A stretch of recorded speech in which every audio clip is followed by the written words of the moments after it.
Hello students, welcome back to our physics class. और easy derivation की series में आज हम एक नया डेरिवेशन लेके आए हैं और इंपॉर्टेंट डेरिवेशंस में ये डेरिवेशन है torque on electric dipole in uniform electric field. Okay, जब इलेक्ट्रिक डाइपोल को हम यूनिफॉर्म इलेक्ट्रिक फील्ड में रखेंगे तो उसके ऊपर कितना टॉर्क वर्क करता है। ये जो फर्स्ट वर्ड है यहाँ टॉर्क, ये काफी इंपॉर्टेंट है और ये हम 11th क्लास में रोटेशनल मोशन वाले चैप्टर में इसके कॉन्सेप्ट को समझते हैं। तो थोड़ा बहुत मैं वो रिवाइज करा देता हूँ कि टॉर्क क्या होता है और किस कंडीशन में यहाँ वर्क करेगा। तो देखो, जिस तरह से लीनियर मोशन में फोर्स वर्क करता है उसी तरह से रोटेशनल मोशन में टॉर्क होता है, यानी ये फोर्स का ही काम करता है। वो फोर्स जो किसी ऑब्जेक्ट को रोटेट कराता है या रोटेट कराने की कोशिश करता है।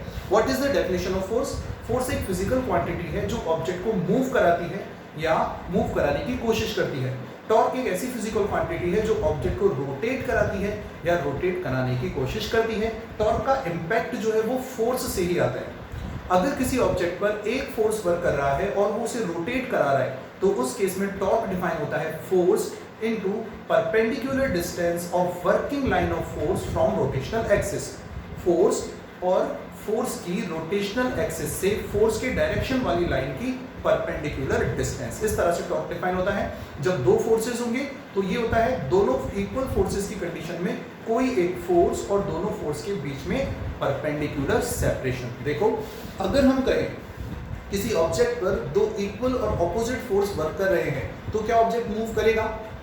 ऑब्जेक्ट लीनियरली मूव नहीं करेगा। लेकिन अगर उन दोनों इक्वल और ऑपोजिट फोर्सेस की वर्किंग लाइंस अलग अलग हैं तो ऑब्जेक्ट रोटेट कर जाएगा। देखो, इसको हम समझते हैं। तो सपोज इस तरह से ये कोई ऑब्जेक्ट है और इस ऑब्जेक्ट पर हमने दो फोर्स लगाए, एक फोर्स यहाँ F और दूसरा फोर्स यहाँ F। ये दोनों फोर्स का मैग्नीट्यूड सेम है पर इनकी डायरेक्शन अपोजिट है, इक्वल और अपोजिट। लेकिन इस केस में ऑब्जेक्ट भले ही लीनियरली मूव नहीं करे लेकिन रोटेट हो जाएगा। और अब जो टॉर्क डिफाइन होता है वो डिफाइन होता है, दोनों इक्वल फोर्स है तो किसी भी फोर्स का मैग्नीट्यूड ले लो और दोनों फोर्स की वर्किंग लाइन, इस फोर्स की वर्किंग लाइन ये है और इस फोर्स की वर्किंग लाइन ये है, दोनों पैरेलल हैं। इनके बीच में परपेंडिकुलर सेपरेशन, यानी हमें फोर्स के बीच का डिस्टेंस नहीं चाहिए, हमें वर्किंग लाइंस के बीच का परपेंडिकुलर सेपरेशन चाहिए। तो ये इनके बीच का परपेंडिकुलर सेपरेशन होगा। इस तरीके से टॉर्क डिफाइन होता है। अगर मैं कहूं कि ये d है तो ये हो जाएगा F into D. Okay, torque की यूनिट भी क्या होती है? Newton into metre. Okay, newton into metre. और डायमेंशन में ये वर्क के सेम ही है। ओके, सो अब हम हमारे टॉपिक पर आते हैं, देखते हैं कि क्या ये सिनेरियो हमारे डाइपोल वाले केस में भी जनरेट होता है। तो सबसे पहले यूनिफॉर्म इलेक्ट्रिक फील्ड हमें ड्रॉ करना है। डायग्राम काफी इंपॉर्टेंट होता है। तो this is uniform electric field. Okay, पहले मैं यूनिफॉर्म इलेक्ट्रिक फील्ड ले रहा हूं यहां। सो this is uniform electric field और यूनिफॉर्म इलेक्ट्रिक फील्ड हम पढ़ चुके हैं। फील्ड लाइंस पैरेलल होते हैं एक दूसरे के और उनके बीच में सेपरेशन जो है वो इक्वल होता है। यहां हम इलेक्ट्रिक डाइपोल को प्लेस कर रहे हैं। So this is minus q charge and this is plus q charge. Okay, so अब चूंकि इलेक्ट्रिक फील्ड वेक्टर ई है तो दोनों चार्जेस के ऊपर फोर्स लगता है। इलेक्ट्रिक फील्ड में चार्जेस के ऊपर फोर्स लगता है और उस फोर्स को कौन से फॉर्मूले से डिफाइन करते हैं? We know the definition of electric field is E is equals to F upon Q। Clear? Force पर यूनिट चार्ज। यहां से हमें एक फॉर्मूला मिलता है F is equals to QE। ये फॉर्मूला काफी इंपॉर्टेंट है। ये फॉर्मूला ये बताता है कि इलेक्ट्रिक फील्ड में अगर कोई चार्ज Q प्रेजेंट है तो उसके ऊपर फोर्स लगता है F is equals to QE। और अगर मैं डायरेक्शन की बात करूं तो वेक्टर F वेक्टर E की डायरेक्शन में होगा। लेकिन अगर चार्ज पॉजिटिव है, अगर चार्ज पॉजिटिव है तो फील्ड की डायरेक्शन में ही फोर्स लगता है। लेकिन नेगेटिव चार्ज अगर आ गया तो यहाँ माइनस आ जाएगा। इसका मतलब फोर्स की डायरेक्शन इलेक्ट्रिक फील्ड के ऑपोजिट होगी। ये कॉन्सेप्ट हमने इस चैप्टर में सीखा है कि पॉजिटिव चार्ज के ऊपर फोर्स इलेक्ट्रिक फील्ड के डायरेक्शन में लगता है और नेगेटिव चार्ज के ऊपर फोर्स इलेक्ट्रिक फील्ड के ऑपोजिट डायरेक्शन में लगता है। ठीक है, ये इसका सीधा साधा कॉन्सेप्ट है।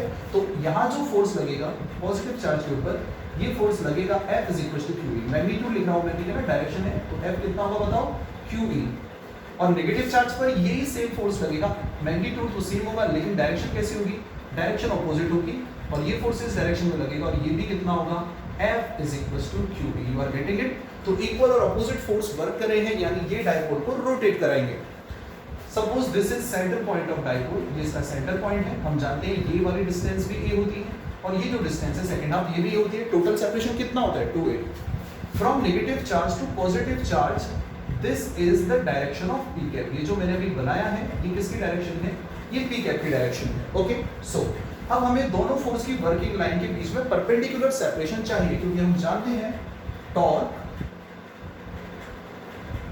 इज इक्वल्स टू, यहां लिख देते चलो, टॉर्क जो होगा वो कितना होगा, torque is equals to force into perpendicular distance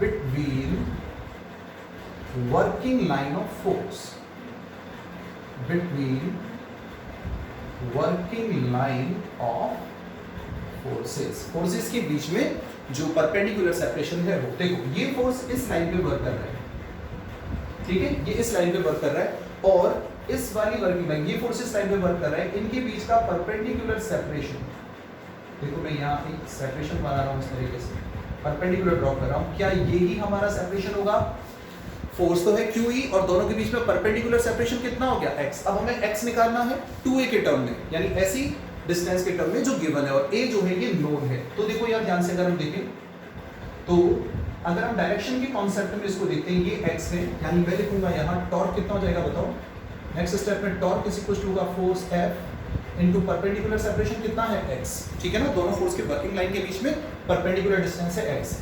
so this is the direction of electric field, we know this is p cap, this is the direction of electric field और ये p कैप है। दोनों के बीच में angle कितना है बताओ, दोनों के बीच में एंगल थीटा है। अगर ये एंगल थीटा है तो ये एंगल भी थीटा होगा, देखो पैरेलल लाइन और ट्रांसवर्स लाइन को इंटरसेक्ट कर रही है, तो ये कॉरस्पॉन्डिंग एंगल के अकॉर्डिंग ये एंगल अगर थीटा है तो ये एंगल भी कितना हो जाएगा, थीटा।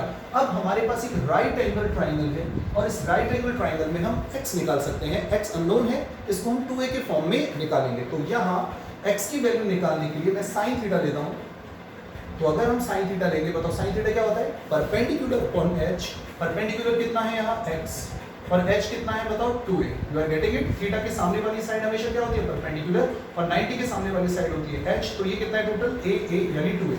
तो बताओ x कितना आ गया, x हमें मिला 2a sin थीटा। ओके, तो वैल्यू हम यहाँ पुट करेंगे, तो नेक्स्ट स्टेप में टॉर्क हमें मिलेगा tau is equal to f कितना है QE इनटू x कितना है 2a sin theta. Okay, q और 2a दोस्त हैं, हर डेरिवेशन में हर कॉन्सेप्ट में जहां q और 2a मिलता है दोनों मिलके क्या बना देते हैं p। ओके, तो यहां हम लिखेंगे tau is equal to q into 2a और साथ में आ जाएगा e sin थीटा।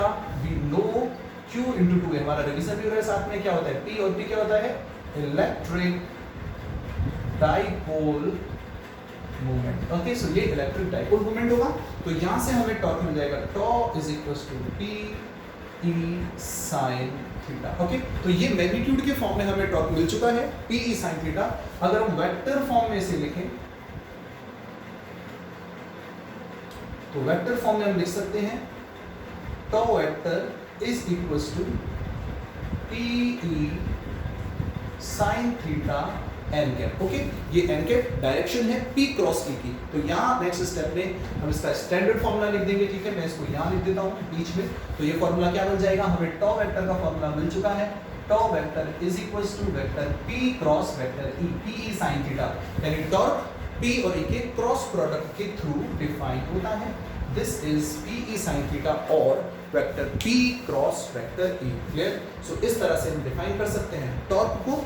सो ये है इलेक्ट्रिक डाइपोल पर यूनिफॉर्म इलेक्ट्रिक फील्ड में लगने वाला टॉर्क। और अब थीटा के अलग अलग वैल्यू के लिए हम टॉर्क कैलकुलेट कर सकते हैं, यानी जब थीटा 0 होगा, अगर हम डाइपोल को बिल्कुल इस तरह से रख दें तो थीटा 0 हो जाएगा। थीटा 0 होने का मतलब p कैप और वेक्टर e दोनों एक दूसरे के पैरेलल हैं। अगर थीटा 0 है तो टॉर्क इक्वल टू हो जाएगा p e sin 0। sin 0 कितना होता है, 0, यानी टॉर्क भी कितना हो जाएगा उस केस में, 0 हो जाएगा, यानी टॉर्क वर्क नहीं करेगा। इसे हम बोलते हैं स्टेबल इक्विलिब्रियम। ठीक उसी तरह से अगर डाइपोल को मैं पूरा घुमा दूं, बिल्कुल एकदम 180 लेके चला जाऊं, ऐसे घुमा दें कि p कैप की डायरेक्शन ये हो जाए और वेक्टर e इधर ही रहे, तो फिर थीटा हो जाएगा 180। उस केस में भी टॉर्क कितना होगा, 0, क्योंकि p e sin 180 sin 180 भी 0 होता है, यानी अब भी टॉर्क 0 है। लेकिन इस केस को बोलते हैं अनस्टेबल इक्विलिब्रियम। और टॉर्क मैक्सिमम कब होगा, हम जानते हैं जब थीटा कितना हो, 90। तो अगर हम थीटा 90 रखेंगे तो उस केस में टॉर्क मैक्सिमम हो जाएगा। ओके, सो इस डेरिवेशन में इतना ही। अगले डेरिवेशन के साथ नेक्स्ट क्लास में मिलेंगे।